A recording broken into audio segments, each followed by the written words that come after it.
Жеңиш күнү. Аттанып кетти ата.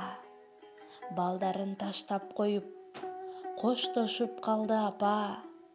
Көздөрүн жаштап коюп, кадимки Нил дайрадай кандары аккан кезде моокумдан чыкты кимдер, согушту баштап коюп.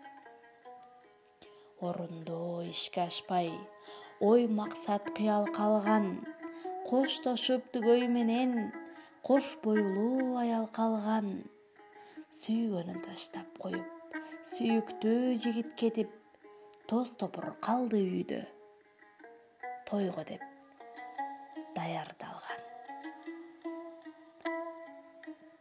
Жыргалда жашап баары бутунан сүз өтпөгөн, бактылуу жазды көрүп, башынан күз өтпөгөн, жан алгыч келген кезде жарылган түз от менен бойдоктор кетти канча, бетинен кыз өппөгөн.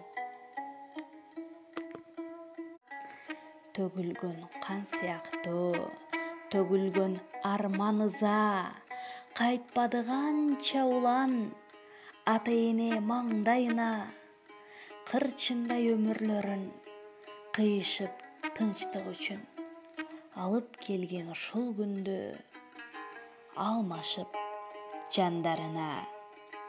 Жазылып калды алар ырында акындардын, көл болуп акты жаштар көзүнөн жакындардын.